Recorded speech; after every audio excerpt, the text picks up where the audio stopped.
So the next thing we're going to talk about is how do you make sure that you have an evergreen topic? So one of the things Simone has talked a lot about is if you're going to be replaying this, you don't want it to be dated, because if it's dated, no one wants to read yesterday's newspaper is essentially what we're trying to say. So you want to make sure your content is always fresh when the people go to watch it. The number one trick to doing that is to making sure that your content is what we call evergreen.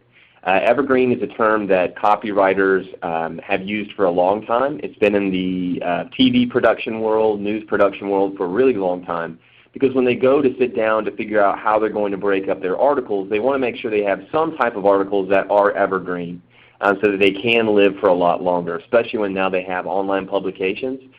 So that's kind of one of the big things that we want to look at. So how do you do evergreen?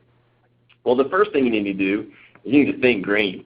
So think reuse, reduce, recycle, kind of the whole basic concepts. But really within this, there's a couple key things. One is they're generally higher level topics that are larger. Think of more SEO keywords or terms, things that live on for a long time.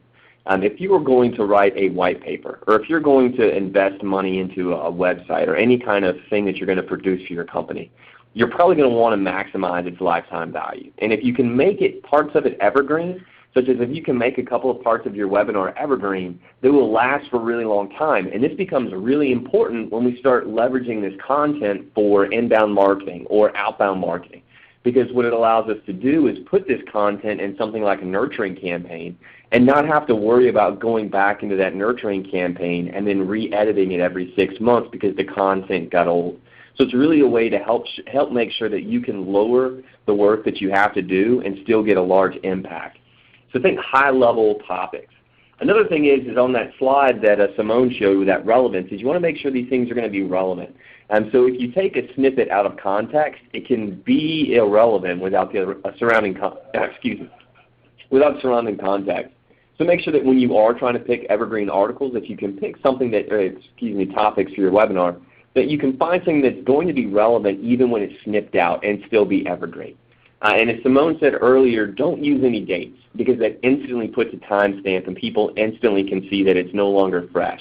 So it's the whole concept of how do you appear fresh.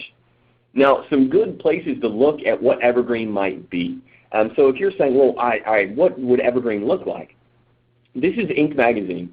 So if you go to Inc. Magazine, most of their big high-level topics that they're going to be putting up here are great ideas of evergreen.